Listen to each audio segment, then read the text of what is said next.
Bueno, pues yo les voy a contar algo que es casi un secreto, porque según algunos datos, menos del 1% de los mexicanos lo saben, lo entienden o lo practican. Esta soy yo. Cuando formaba parte del sistema financiero, trabajé en diversas casas de bolsa, bancos, instituciones financieras. Algunos de mis compañeros, grandes profesionistas y sobre todo muy buenos seres humanos, de este lado, en un extremo, César Navarro, en el centro, Ernesto Díaz Infante, que aún están dentro del sistema financiero. Y bueno, en esta etapa de mi vida, tuve la oportunidad de atender a muchos clientes. Ya saben, uno cuando está en sucursales, pásele el que sigue, el que sigue. Entonces atendí a cientos de clientes en esos 15 años que estuve dentro del sistema. Y tuve la oportunidad de atender a una gran diversidad de pensamientos, de criterios y de montos. Atendía a clientes que en la chequera tenían 100 pesos y así sucesivamente iban subiendo hasta atender a clientes que en su patrimonio familiar tenían más de 600 millones de pesos. Entonces era muy variada la diversidad de montos y de tipos de clientes que me tocó atender. Y en ese inter yo aprendí de la importancia y de la gran área de oportunidad que había en materia de educación financiera y sobre todo bursátil en el país. Y bueno, en aquellos entonces, ya recuerdo que yo trabajaba en una institución financiera en México que después se hizo transnacional y yo atendía a los clientes VIP de la institución. Yo era una ejecutiva como premier, privada, ya saben, como esa parte patrimonial que tu capacitación es como más extensa que la de un ejecutivo sin más de sucursal, ¿vale? Pero bueno, ni yo, siendo colaboradora del banco, ni mis clientes teníamos acceso a este mundo, a comprar acciones en directo. Y les estoy hablando de hace cerca de 20 años.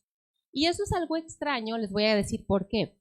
La Bolsa Mexicana de Valores en México tiene poco más de 125 años de existir.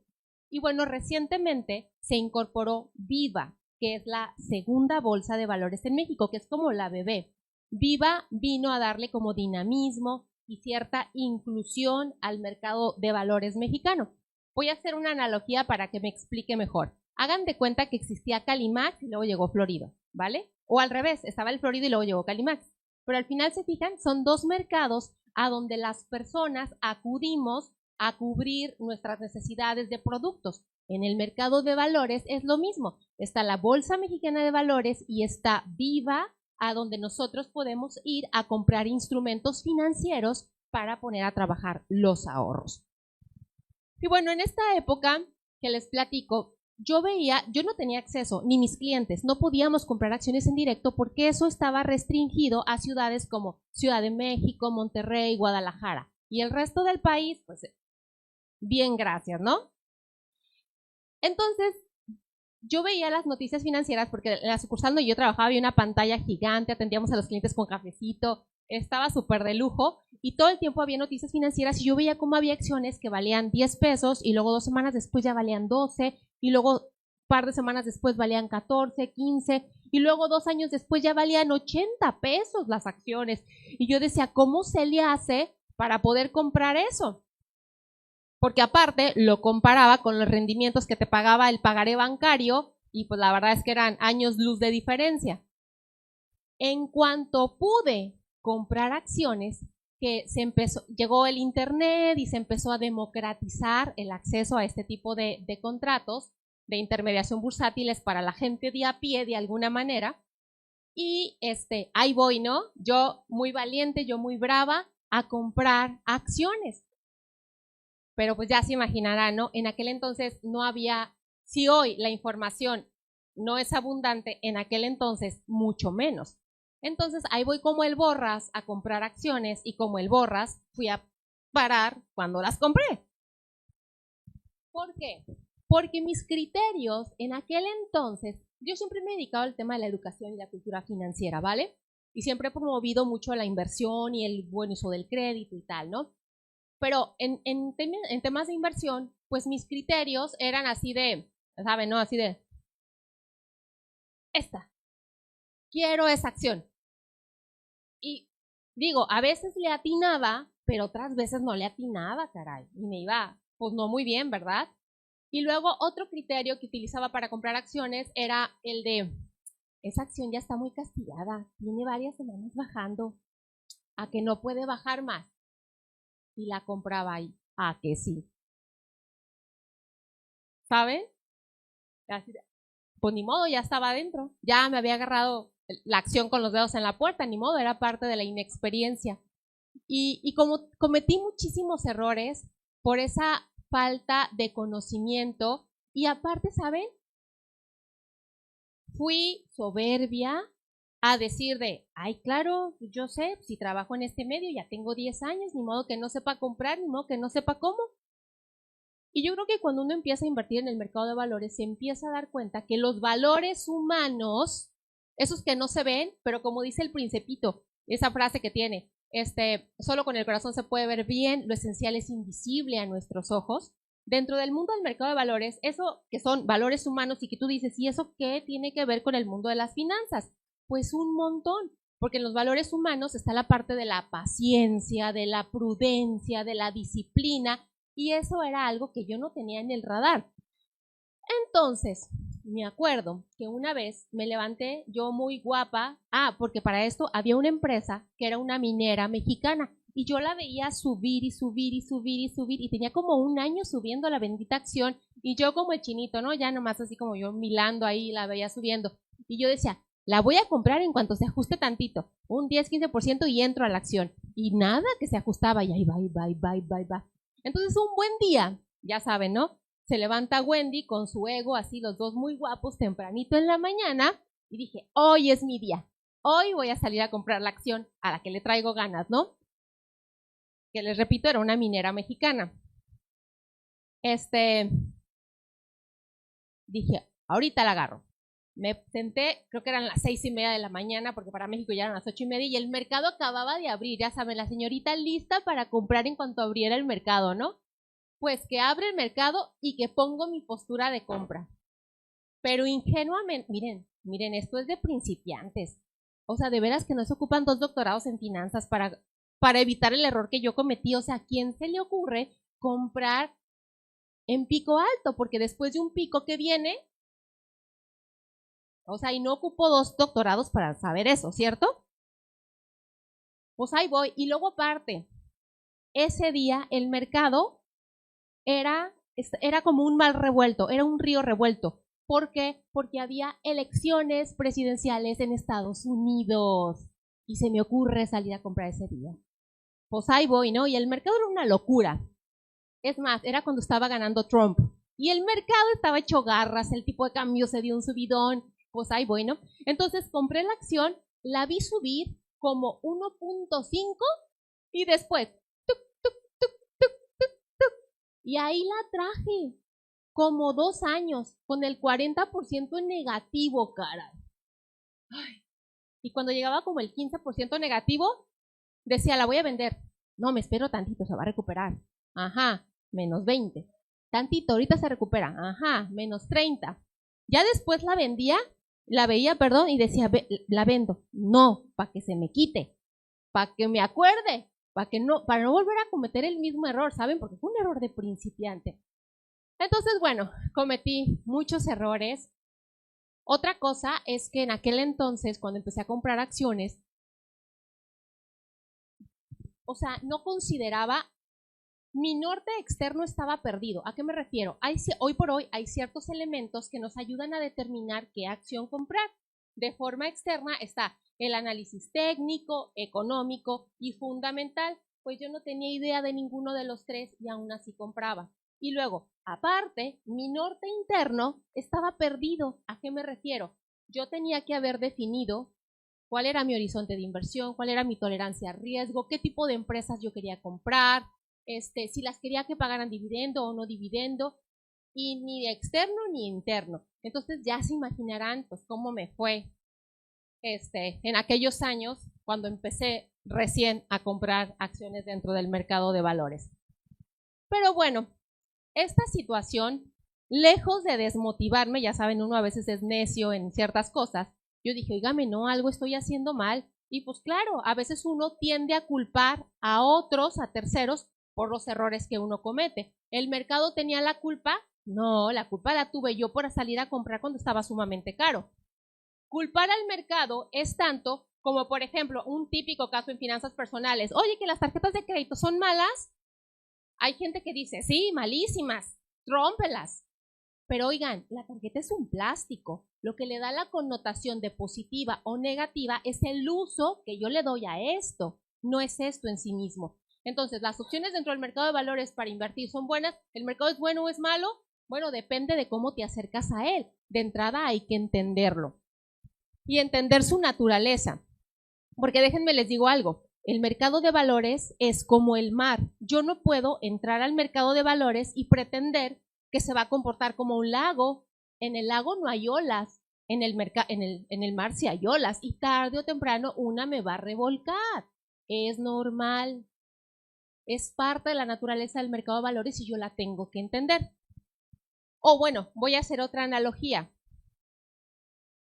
Tratar de ganarle al mercado de valores es como cuando los caballeros tratan de ganarle a sus esposas cuando éstas andan en sus días de luna y que se quieren poner a alegar al tú por tú. Señores, no hagan eso por su seguridad. ¿Me explico? O sea, tratar de ganarle a la esposa cuando está con esa, cuando nosotros las mujeres entramos con este proceso como de diarrea mental y de repente traes 5,000 ideas en la cabeza y se te ocurre una cosa y otra. Y si el marido, si el novio se pone al tú por tú a alegar, señores, lo mejor que pueden hacer con nosotros en esos momentos, esto es un bonus adicional en esta conferencia, o sea, digan, sí, sí, a los 10, 15 minutos se nos va a pasar y se nos va a olvidar. ¿Está bueno? Se cierra el bonus. Entonces, les decía que no podemos intentar dominar al mercado de valores para disfrutarlo. Tenemos que entender su naturaleza y aprender a disfrutarlo. Quiero que vean, en el sexenio de Portillo, el mercado de valores dio el 167%, con De la Madrid dio el 107%, con Salinas el 60%, Cedillo el 122%. Con Vicente Fox algo pasó y agarró como caballo de Hacienda y 350%. Con Calderón 65%. ¿Por qué les enseño estos números? Porque si bien es cierto, nunca vamos a mandar el 100% de nuestro patrimonio al mercado de valores, nunca, tampoco hace sentido que no lo consideremos de pérdida para un 10% de nuestros ahorros y sobre todo con visión de largo plazo. Leer este encabezado en un periódico fue una de las cosas que así de, ¿what? Háganme la caridad. En 2018 decía un artículo de El Economista, menos del 1% de los mexicanos invertíamos en el mercado de valores. ¿Qué significa eso? Que 35 de cada 10,000 mexicanos, 35 de cada 10,000. Y yo les pregunto, ¿cómo por qué? Señores, ¿quién es uno de los hombres más ricos de México? Slim. Algunas de sus empresas, Telmex, que bajo el paraguas de la Bolsa Mexicana de Valores viven bajo el nombre de alguien. América Móvil, correcto. Señores, las acciones de América Móvil no valen ni 19 pesos. Díganme ustedes por qué no todos quisiéramos ser socios de Slim, ¿cierto? Porque no tenemos acciones en la bolsa de valores, sus acciones valen 19 pesos. ¿Me explico? Entonces, cuando yo leí este artículo en el 2018 dije, ¡ah, caramba! Y déjenme les digo algo, en estas mismas fechas, en Estados Unidos, el 55% de su población invertía en el mercado de valores. Nosotros no llegábamos ni al 1%. Señores, déjenme les pregunto algo. ¿Qué tienen ellos que no tengamos nosotros? No me tienen que contestar. Pero me entienden el punto, ¿cierto? Y bueno, otro de los momentos que yo dije, a ver, algo no está bien aquí. Me tocó hace como unos 3 años atrás estar en una reunión virtual donde había varias mujeres muy reconocidas de la región que tienen sus negocios y aportan con empleos, o sea, empresas ya bien constituidas. Y la que estaba como ponente era María Arisa, que es la directora nacional de la segunda Bolsa de Valores en México, Viva, ¿vale? Entonces, cuando María estaba hablando, yo observaba cómo las asistentes, de forma virtual, expresaban que desconocían de este mundo del mercado de valores. Y a mí me pareció eso muy extraño. Digo, yo ya tenía casi 5 años dando la materia de mercado de valores, 15 años de experiencia en el mercado, etcétera. Yo decía, qué raras, ¿no? Pero pues la rara era yo. Entonces,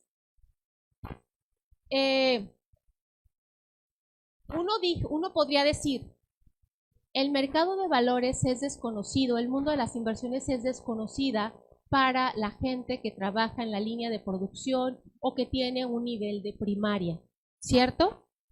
Pues, ¿qué creen? A nivel universitario no se conoce.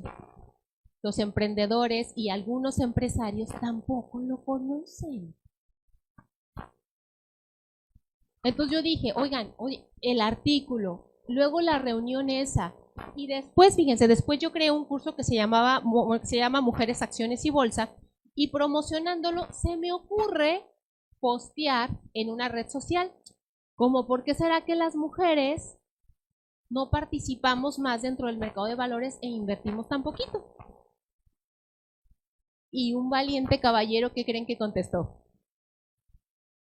Dijo, uy, no, en México eso no se puede, porque las mujeres ganan menos que los hombres y no les alcanza para invertir.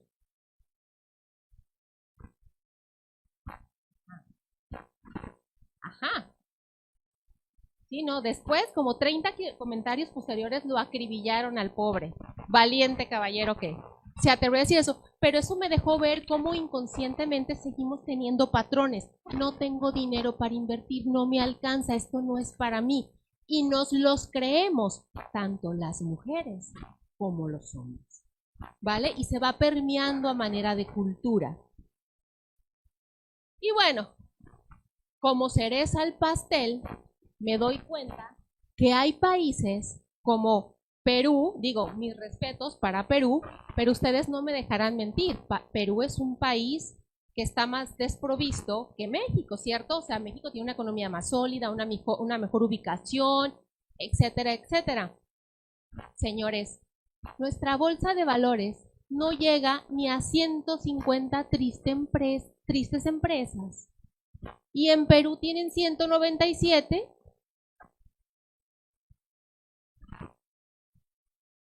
¿Me explico? Entonces, bueno, derivado de todo esto, dije, tengo que hacer algo.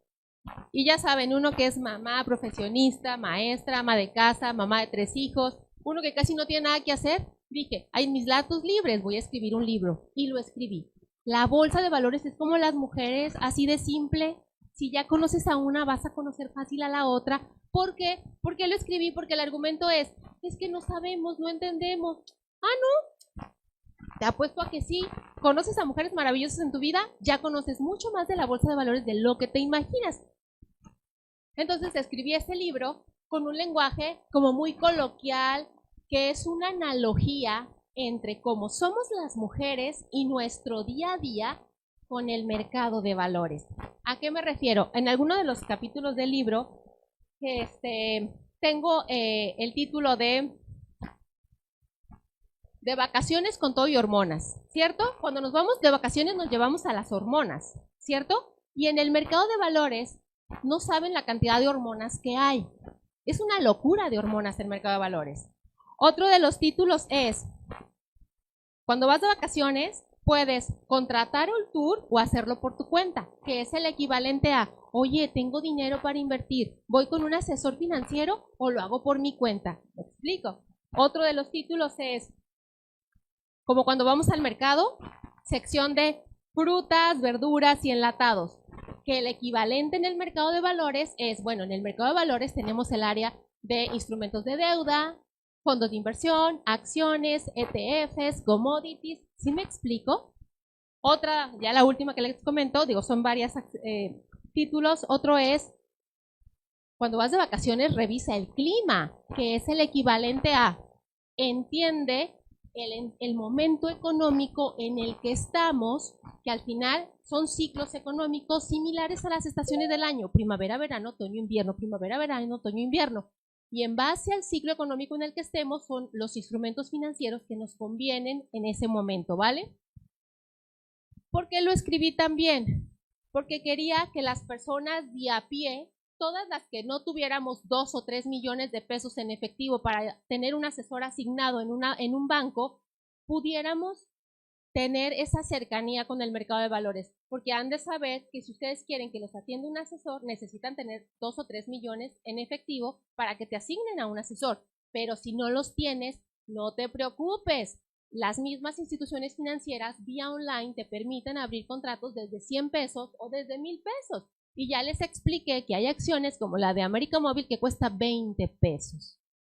¿Me explico? Entonces, ¿me entienden ahora el shock cuando yo leí ese artículo en el 2018? Y bueno, yo definitivamente creo que los mexicanos, o sea, no nomás los americanos, porque ellos sí invierten el 55% de su población en el mercado de valores y nosotros el 1%. Miren, les voy a decir algo. Si bien es cierto, en la pandemia los niveles de apertura de cuenta se dispararon en las casas de bolsa, lo cierto es que no se usan y la gente no los fondió, nos quedamos casi en las mismas, ¿vale? Yo creo firmemente en que los mexicanos también podemos ser dueños de las principales empresas de México y del mundo. Y les voy a decir una última cosa, señores. Hagamos patria. ¿A qué me refiero? Si el mercado de valores crece, crece la economía mexicana. Un mercado de valores desarrollado hace referencia a una economía sólida y desarrollada. Y cuando les digo hagamos patria, me refiero a que hoy por hoy la mayor parte del mercado de valores mexicano la tienen los clientes institucionales como las Afores y clientes extranjeros. Nosotros no estamos aprovechando nuestro mercado de valores. Y número 2, otro dato después de la pandemia, cuando algún mexicano decide abrir un contrato en una casa de bolsa para invertir en el mercado de valores, hay datos que indican que de lo que se compra, el 55% se va al SIC. ¿Alguien sabe lo que es el SIC? Es el Sistema Internacional de Cotizaciones, es la puertita que tenemos para invertir en empresas americanas. Es decir, abrimos un contrato, pero en vez de invertir en las empresas Bimbo, Cemex, en las empresas mexicanas, terminamos comprando Apple, todas las gringas. Y está bien, es parte de la diversificación. Pero señores, vivimos en México.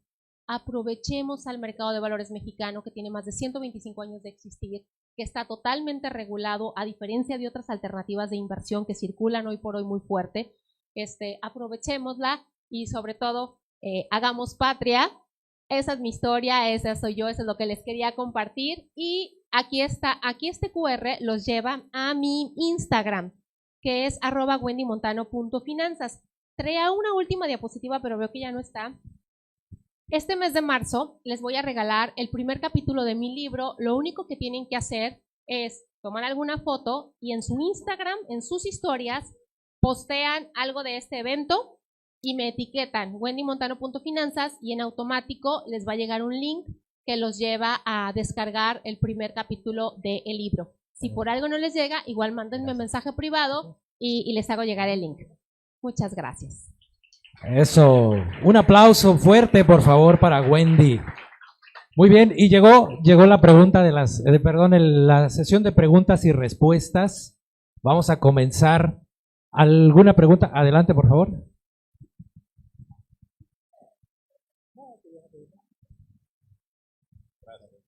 Bueno, Wendy, primeramente muchas gracias y felicidades por la historia que nos has contado.